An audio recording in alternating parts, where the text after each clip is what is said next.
आज हम एक ऐसे इंसान के सिद्धांतों पर बात करने वाले हैं जिनका नाम दौलत बनाने का पर्याय बन चुका है। Warren Buffett. बिल्कुल।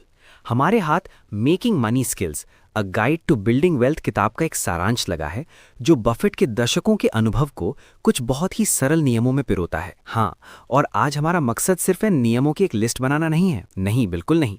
हमारा मकसद ये समझना है कि ये सारे हिस्से मिलकर एक पूरी वेल्थ क्रिएशन मशीन कैसे बनाते हैं। हम इस मशीन के ब्लूप्रिंट से लेकर उसके इंजन तक हर पहलू पर गौर करेंगे। ये एक बहुत अच्छा नज़रिया है क्योंकि ये सिद्धांत अलग अलग सलाहों का गुच्छा नहीं है। ये एक पूरी मानसिकता है, एक जीवन दर्शन है, एक फिलॉसफी। हाँ, एक फिलॉसफी।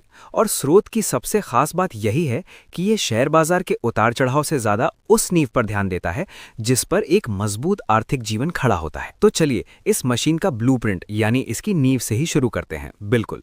तो किसी भी मशीन को बनाने से पहले उसका डिज़ाइन या ब्लूप्रिंट तैयार होता है। यहाँ वो ब्लूप्रिंट है वेल्थ माइंडसेट, मतलब अमीरी की सोच। हाँ, किताब में एक बड़ी दिलचस्प बात कही गई है कि अमीर बनने से पहले अमीर की तरह सोचना सीखना जरूरी है। अमीर बनने के लिए जेब में पैसा होने से पहले दिमाग में अमीरी की सोच होनी चाहिए, क्योंकि पैसा तो कोई भी कमा सकता है, लेकिन उसे पेड़ बनाना सिर्फ एक विजनरी जानता है। ये बहुत गहरी बात है। मतलब पैसे को ऐसी चीज की तरह नहीं देखना जिसे बस खर्च कर देना है, बल्कि उसे एक बीज की तरह समझना है जिसे सही जगह लगाकर एक पूरा पेड़ उड़ाया जा सकता है। और ये सिर्फ एक किताबी बात नहीं है ना? नहीं, स्रोत इस सोच को सीधे बफेट की जिंदगी से जोड़ता है। उनका सादा जीवन। हाँ, वो आज भी उसी घर में रहते हैं, दशकों पुराने घर में। ये इसी सोच का सबसे बड़ा सबूत है।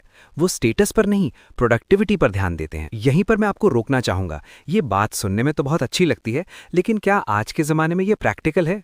मतलब हर तरफ ईएमआई है, बाय नाउ पे लेटर का कल्चर है, सोशल मीडिया पर लोग अपनी शानदार जिंदगी दिखा रहे हैं।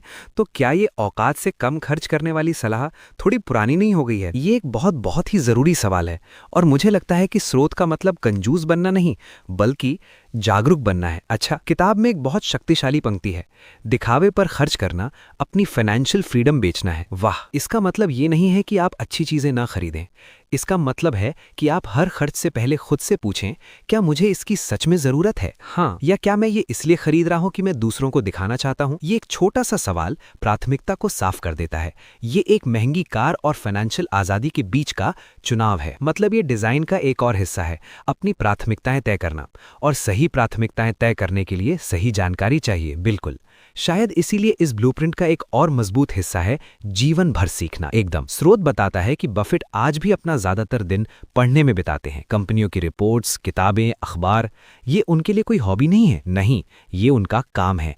इस गाइड का एक मुख्य विचार ये है कि ज्ञान में किया गया निवेश सबसे अच्छा रिटर्न देता है। और ये सिर्फ मोटिवेशन के लिए नहीं है, उनके लिए ज्ञान की कमी सीधे तौर पर पैसे का जोखिम है। मतलब अगर वो किसी बिजनेस को 100% नहीं समझते तो वो उसमें 1 रुपया भी नहीं लगाएंगे, चाहे वो कितना भी आकर्षक क्यों ना लगे। ये तो कमाल की बात है। मतलब उनका रोज 1% बेहतर बनो वाला सिद्धांत सिर्फ बेहतर इंसान बनने के लिए नहीं, बल्कि अपना पैसा बचाने के लिए भी है। हाँ, ये पूरी सोच को ही बदल देता है। तो ठीक है, हमारे पास मशीन का ब्लूप्रिंट है। पैसे को बीज समझो, खर्च पर लगाम लगाओ और लगातार सीखते रहो। सही। अब बात करते हैं उस इंजन की जो इस दौलत की गाड़ी को चलाएगा। हाँ, और ये इस पूरी मशीन का सबसे शक्तिशाली हिस्सा है, जिसे स्रोत में स्नोबॉल इफेक्ट कहा गया है। चक्रवृद्धि ब्याज, कंपाउंड इंटरेस्ट। बफेट इसे दुनिया का 8वां अजूबा कहते हैं। इसे थोड़ा और सरल करते हैं। जी, जैसे बर्फ का एक छोटा सा गोला जब पहाड़ से लुढ़कता है, हाँ, तो वो अपने साथ और बर्फ लपेटता जाता है और नीचे पहुंचते पहुंचते एक विशाल रूप ले लेता है। बिल्कुल, पैसे का भी यही हिसाब है। आपका पैसा जो कमाता है, वो कमाई भी फिर आपके लिए कमाना शुरू कर देती है। और इस इंजन को जो ईंधन चाहिए वो पैसा नहीं, बल्कि समय है। स्रोत एक बहुत ही चौंकाने वाला तथ्य बताता है कि बफेट की 99% से ज्यादा दौलत उनके 50वें जन्मदिन के बाद बनी है। 50वें जन्मदिन के बाद? सोचिए, उन्होंने अपनी पूरी जिंदगी निवेश किया, लेकिन असली नतीजा दशकों बाद दिखा। यही कंपाउंडिंग की ताकत है। 1 मिनट, स्रोत में यह भी है कि उन्होंने सिर्फ 11 साल की उम्र में निवेश करना शुरू कर दिया था। हाँ, 11 साल। उस उम्र में तो हम में से ज्यादातर लोग कॉमिक्स पढ़ रहे थे। ये बात इस सिद्धांत को और भी ज्यादा शक्तिशाली बना देती है। सही, इसका मतलब ये है कि कोई इंसान जो 20 साल की उम्र में 5,000 रुपए महीने का निवेश शुरू करता है, वो उस इंसान से कहीं ज्यादा अमीर बन सकता है जो 40 की उम्र में 25,000 रुपए महीने का निवेश शुरू करता है। आपने बिल्कुल सही नस पकड़ी है। यह शुरुआती रकम से ज्यादा जरूरी शुरुआती समय है। तो इस इंजन को चलाने के लिए एक और चीज चाहिए, धैर्य और निरंतरता, जो आज की दुनिया में बहुत कम मिलती है। बिल्कुल, अमीर बनना एक मैराथन है, 100 मीटर की दौड़ नहीं। स्रोत की एक लाइन है जो सब कुछ कह देती है। शेयर मार्केट अधीर लोगों से पैसा लेकर धैर्यवान लोगों को देता है। ये लाइन सुनने में तो बहुत अच्छी लगती है, पर इसे असल जिंदगी में अपनाना लगभग नामुमकिन लगता है। मुश्किल तो है। जब बाजार गिरता है तो डर लगना स्वाभाविक है। हर तरफ खबरें होती हैं कि सब कुछ डूब रहा है। क्या स्रोत इस डर से निपटने का कोई तरीका बताता है? हाँ, और यहीं पर मशीन का स्टीयरिंग व्हील काम आता है, मतलब आपकी निवेश की रणनीति, वैल्यू इन्वेस्टिंग। हाँ, स्रोत बफे के तीसरे सिद्धांत पर जोर देता है, वैल्यू इन्वेस्टिंग। इसका सार बफे के एक मशहूर कथन में है, प्राइस वो है जो आप देते हो, वैल्यू वो है जो आपको मिलता है। तो धैर्य रखने का आत्मविश्वास तभी आता है जब आपको पता हो कि आपने जो चीज खरीदी है उसकी असल कीमत चुकाई गई कीमत से कहीं ज्यादा है। बिल्कुल, इसे एक उदाहरण से समझते हैं। मान लीजिए कि एक बहुत अच्छी कंपनी है, लेकिन किसी बुरी खबर की वजह से उसका शेयर प्राइस गिर गया है। ज्यादातर लोग डरकर उसे बेच देंगे। हाँ सही, लेकिन एक वैल्यू इन्वेस्टर उस स्थिति को एक मौके की तरह देखेगा। वो सोचेगा, क्या कंपनी का बिजनेस अभी भी मजबूत है? क्या ये सिर्फ एक अस्थायी समस्या है?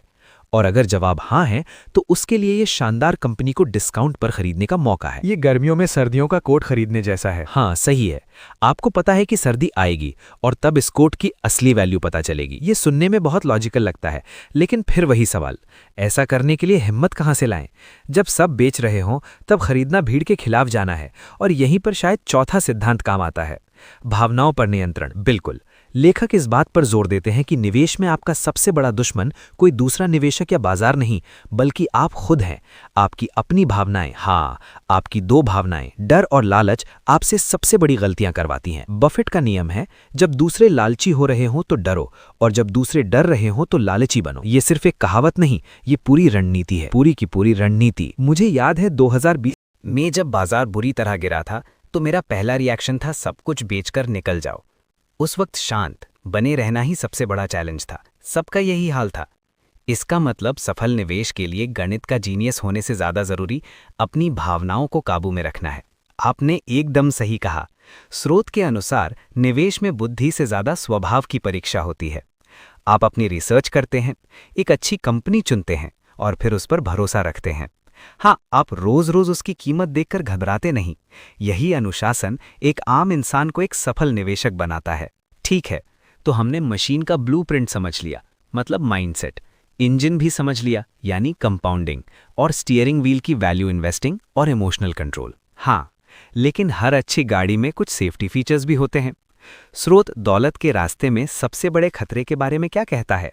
स्रोत एक चीज को दौलत का सबसे बड़ा दुश्मन बताता है, और वो है कर्ज, डेट। हाँ, वॉरेन बफेट कर्ज को प्लेग यानी एक संक्रामक बीमारी कहते हैं। प्लेग, ये तो बहुत सख्त शब्द है, लेकिन इसके पीछे की भावना गहरी है। कर्ज कंपाउंड इंटरेस्ट का ठीक उल्टा है। वो आपके पैसे को बढ़ाने की जगह आपकी भविष्य की कमाई को आज ही खा जाता है। वो आपके स्नोबॉल को बढ़ने से पहले ही पिघला देता है। बिल्कुल, लेकिन एक मिनट, क्या हर तरह का कर्ज बुरा होता है? जैसे घर खरीदने के लिए होम लोन या पढ़ाई के लिए एजुकेशन लोन, अच्छा कर्ज। हाँ, इन्हें तो अच्छा कर्ज भी कहा जाता है। क्या ये सलाह हर तरह के कर्ज पर लागू होती है? ये एक जायज सवाल है। स्रोत का मुख्य निशाना वो कर्ज है जो उपभोग के लिए लिया जाता है, जैसे क्रेडिट कार्ड का बिल, महंगी गाड़ी के लिए लोन, छुट्टियों के लिए पर्सनल लोन। ये वो खर्चे हैं जो आपकी संपत्ति नहीं, बल्कि आपकी देनदारी बढ़ाते हैं। ये आपकी आज़ादी छीन लेते हैं। आप अपनी नौकरी के मालिक नहीं रहते, आप अपनी ईएमआई के गुलाम बन जाते हैं। बिल्कुल, फाइनेंशियल फ्रीडम की तरफ पहला कदम कर्ज की इन जंजीरों को तोड़ना है। ये बात समझ में आती है। मतलब पहले अपनी आर्थिक बुनियाद मजबूत करो, फिर बड़े कदम उठाओ। हाँ, तो हमने मानसिकता, समय की ताकत, निवेश की रणनीति और खतरों से बचाव, इन सब पर बात कर ली। अब आखिरी और सबसे बड़े सवाल पर आते हैं, ये सब क्यों करना है? इस मशीन को बनाकर हमें जाना कहाँ है? और यही वो सवाल है जो इस पूरी चर्चा को एक मतलब देता है। 9वां और आखिरी सिद्धांत इसी का जवाब है। पैसा एक साधन है, मंजिल नहीं। Money is a tool. Yes. कई लोगों के लिए पैसा कमाना ही अंतिम लक्ष्य बन जाता है, लेकिन स्रोत बताता है कि बफेट के लिए पैसा मालिक नहीं बल्कि एक सेवक है। एक ऐसा सेवक जिससे वो और वैल्यू बना सकते हैं। बिल्कुल, वो कंपनियों में निवेश करते हैं ताकि वो कंपनियां बेहतर प्रोडक्ट्स बना सकें, जिससे नौकरियां पैदा होती हैं, अर्थव्यवस्था को मजबूती मिलती है और आखिर में वो अपनी दौलत का एक बहुत बड़ा हिस्सा समाज को वापस दान कर देते हैं। ये पैसे को सिर्फ जमा करने से कहीं आगे ले जाता है। ये सिद्धांत पूरी तस्वीर को एक साथ जोड़ता है। अगर आप पैसे को सिर्फ एक साधन की तरह देखते हैं तो आप उसके गुलाम नहीं बनते, आप उसे सही कामों में लगाते हैं।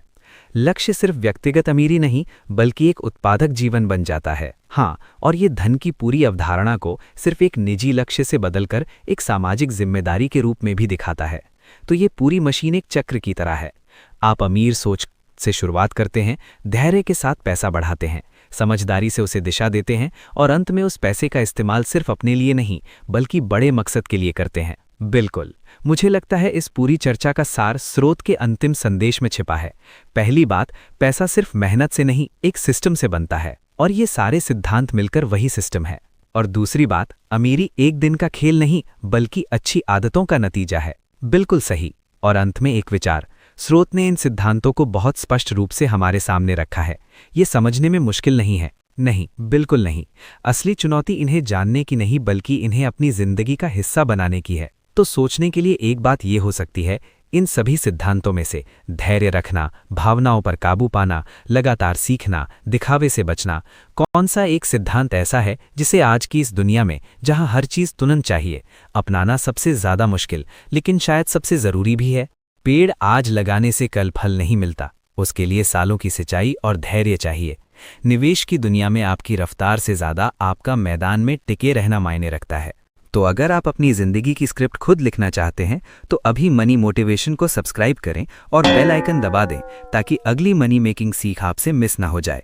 इस वीडियो को उस एक दोस्त के साथ ज़रूर शेयर करें जो दिन रात पसीना तो बहा रहा है पर जिसकी दिशा सही नहीं है। आपका एक शेयर किसी की पूरी ज़िंदगी की दिशा बदल सकता है। नीचे कमेंट में लिखें, आपके हिसाब से अमीर बनने के लिए सबसे ज़रूरी चीज़ क्या है, पैसा, समय या धैर्य? मैं हूं आपका दोस्त, मिलते हैं अगले वीडियो में। तब तक सीखते रहिए, सोचते रहिए और खुद को अमीर बनाते रहिए। मनी मोटिवेशन देखने के लिए आपका दिल से धन्यवाद।